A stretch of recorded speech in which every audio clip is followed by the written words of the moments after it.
پاکستانی ہوں اور آج جو کچھ بھی ہوں تو پاکستان کی مٹی سے پلی بڑھی، ایجوکیشن حاصل کی. دنیا میں بھی کہیں جاتی ہوں تو میرا مذہب میرے ساتھ نہیں جاتا، میرا ملک کی شناخت میرے ساتھ جاتی ہے. لیکن انفارچونیٹ ہے کہ پاکستان میں رہتے ہوئے ہمیں ہر وقت اپنی وفاداری کو ثابت کرنا پڑتا ہے، اپنے ہونے کا یقین دلانا پڑتا ہے اور اپنے حقوق کے لیے بات کرنا پڑتی ہے. بہت جامع طور پر سارے مطالبات آپ کے آگے رکھے گئے ہیں، لیکن جو چیز ہم مانگ رہے ہیں اس چیز پہ نہ تو ہمارے جو سماجی ادارے ہیں ان کے کان پہ جوں رینگتی ہے، نہ ہمارے مذہبی حکومتی اداروں پر، اور نہ ہی عدلیہ اور جو پولیس ہے وہ اس کو بروئے کار لاتی ہے. آرزو کیس پہ ہی بات کروں گی کہ آرزو کو جب واپس دیا گیا ہے، مجھے وہ دن یاد ہے کہ جب اس کو پہلی دفعہ کورٹ پہ پروڈیوس کیا گیا تھا، اس کی ماں اکیلی تھی اور میں ساتھ تھی، اور ہم صرف اتنا کہہ رہے تھے، ہم نہتے ہاتھ تھے، دونوں خالی ہاتھ تھے، اور ہم کہہ رہے تھے ایک ماں کو اپنی بیٹی سے مل لینے دو. اور ہمارے اوپر کمانڈوز بلا کر ہمارے اوپر گنیں رکھ دی گئی تھی خالی ہاتھ عورتوں کے اوپر. اور اس کے بعد ہم مسلسل یہ کہتے جا رہے ہیں کہ جو وکٹمز بنتی ہیں ہندو بچیاں اور جو کرسچن بچیاں یا مائنورٹیز سے یا دوسرے عقائد سے تعلق رکھنے والی بچیاں جب وہ وکٹمائز ہوتی ہیں ان کے شیلٹر الگ بنائے جائیں. بار بار حکومت سے ہم مطالبہ کر رہے ہیں اور اس عورت مارچ پر بھی یہ ہمارا مطالبہ ہے کہ مائنورٹیز کی جو بچیاں وکٹمائز ہوتی، چاہے وہ ریپ کی یا فورس کنورشن کی یا فورس میرجز کی، انڈر ایج میرجز کی، ان کے لیے الگ شیلٹر بنائے جائیں. اس کی وجہ کیوں پیش آتی ہے کیونکہ جب آرزو، کیونکہ وہ ایک بہت فیمس ہے، سب جانتے ہیں، اس کو وہاں رکھا گیا. جب پیرنٹ سے ملنے آئی تو اس کے ہاتھ میں تسبیح تھامی ہوئی تھی. اس کے بعد اس کے جتنے وہ ایشو کیے گئے ہیں سرٹیفکیٹ وہاں سے، ان کے اوپر لکھا گیا آرزو فاطمہ، جبکہ برتھ سرٹیفکیٹ اس کا آرزو کے نام سے ہے، اس کا بے فام آرزو کے نام سے ہے، اس کا چرچ کارڈ آرزو کے نام سے ہے. وہ چھوٹی بچی ہے. ایک طرف آپ قانون بتاتے ہیں کہ 18 سال میں سے نیچے مذہب وہی مذہب بچے کا ہوگا جو ماں باپ کا ہوگا، تو آرزو کے سلسلے میں یا وہ جو بچیاں چھوٹی عمر کی زبردستی لے جائی جاتی ہیں، ان کا مذہب تبدیل کیا جاتا ہے، ان کے اوپر جو ہمارے ہی ادارے جو بچوں کی ویل بینگ کے لیے انہیں بھیجا جاتا ہے، وہ یہ کیوں نہیں سوچتے کہ اب اگر جو اس کو سرٹیفکیٹ دیے گئے ہیں وہ کہیں پروڈیوس کر سکتی ہے آرزو فاطمہ؟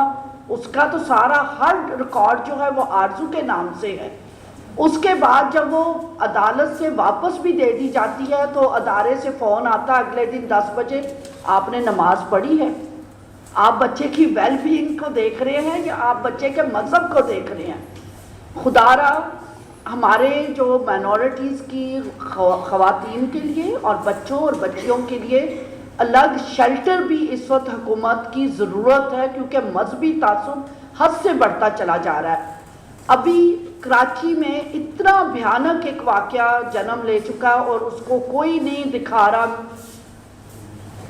اسماعیل کوٹ میں روزے ہمارے شروع ہوئے ہیں 2 مارچ سے، بجلی کاٹی ہوئی ہے، ہم ڈی سی سے مل کے آ رہے ہیں، ہم دوسرے اعلی عہدیداران سے مل رہے ہیں، بتا رہے ہیں ہمارے روزے ہیں، صبح شام کی عبادتیں، چرچز 4 چرچز ہیں وہ بند ہو رہے ہیں، عورتیں روڈ پہ بیٹھی ہوئی ہیں، بچے بلک رہے ہیں، ہماری سحری اور افطاری کا اوقات کچھ بھی نہیں. 2 مارچ سے بجلی کٹی ہوئی ہے، کورٹ نے سٹے بھی دے دیا ہے، اس کے باوجود نہ ڈی سی جو ہے وہ کھولنے کو تیار ہے بجلی کا نظام.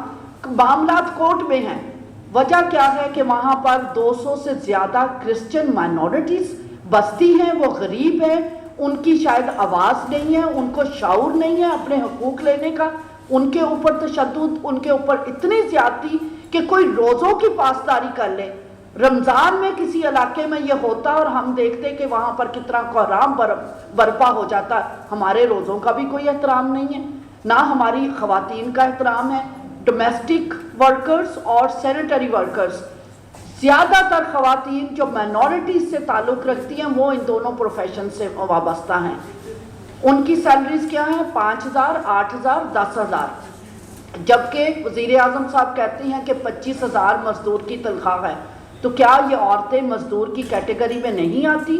میں پولیو ورکرز، کل یہ سب عورت مارچ پہ موجود ہوں گی، پولیو ورکرز سے اتنے علاقے کے اوپر نہیں ہے اور ان کو 3 ماہ کے کنٹریکٹ پہ رکھا جاتا ہے. حکومت قانون 15,000 یا 13,000 یا 15,000 یا یعنی 25,000 ان کو بھی نہیں ملتی، جو کہ اب موت لے کر پھرتی ہے کہ ان کو محض اس بات پہ مار دیا جاتا ہے کہ وہ پولیو کے قطرے پلانے چاہتی ہیں. اچھا، پھر حکومت نے یہ جو اس کا ہمارا بنیادی مدعا بھی ہے کہ قوانین کچھ موجود بھی ہیں تو ان قوانین پہ عمل درآمد بالکل نہیں ہے، اور ہماری خواتین زیادہ متاثر اس لیے ہوتی ہیں کہ ہماری زیادہ خواتین، چاہے وہ ہندو کمیونٹی ہے چاہے وہ کرسچن کمیونٹی ہے، آج وہ بے روزگاری اور تعلیم کی کمی کا شکار ہیں. تو اب یہ جو گورنمنٹ نے تو کہہ دیا کہ میٹرنٹی لیو 4 ماہ کی عورت کو دی جائے گی، ہوتا کیا ہے اس کو 7ویں ماہ میں ویسے ہی فارغ کر دیا جاتا ہے کہ نہ اس کو میٹرنٹی لیو دینی پڑے، اور پھر شوہر کے لیے بھی 1 ماہ کی میٹرنٹی لیو گورنمنٹ نے اناؤنس کر دی. لیکن ایسے قوانین ہمارے کس کام کے ہیں؟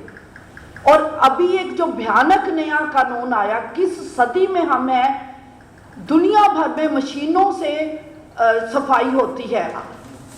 واسا جیسے ادارے نے جاب ویکینسیز اناؤنس کی اور لکھا کہ جو بھی صفائی کی جاب کے لیے آئے گا کینڈیڈیٹ، اس کو پہلے گٹر میں ڈبکی لگانا لازمی ہوگی. انسانیت کی توہین. آپ جاب دے رہے ہیں، آپ اپنے ہی ملک کی، اپنے قوانین کی، اپنے اقدار کی توہین کر رہے ہیں کہ ایک لڑکا یا عورت یا مرد وہ جاب کے لیے آئے تو آپ پہلے اسے کہتے گٹر میں ڈبکی لگا کے دکھاؤ. کس معاشرے میں ہم رہ رہے ہیں؟ اور پھر آپ کہتے ہیں کہ عورت مارچ نہ کرے، عورت اپنے حقوق کی بات نہ کرے. کیونکہ میری قوم کی عورتیں سب سے زیادہ متاثر ہو رہی ہیں، اس لیے ہم آج جسٹس وائس فار جسٹس کے فورم سے ان تمام جو زیادتیاں ہماری خواتین کے ساتھ ہو رہی ہیں اس کے اوپر صدائے احتجاج بھی بلند کرتی ہیں، اور حکومت وقت سے اور حکومت سندھ سے درخواست کرتے ہیں کہ خدارا ہماری عورتوں کو بھی انسان سمجھا جائے. Thank you.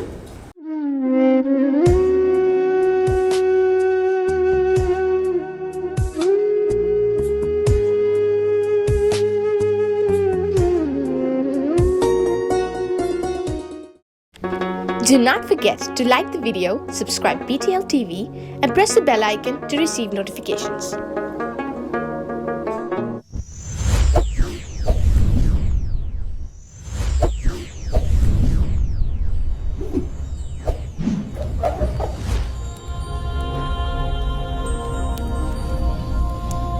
Jesus is the light of the world.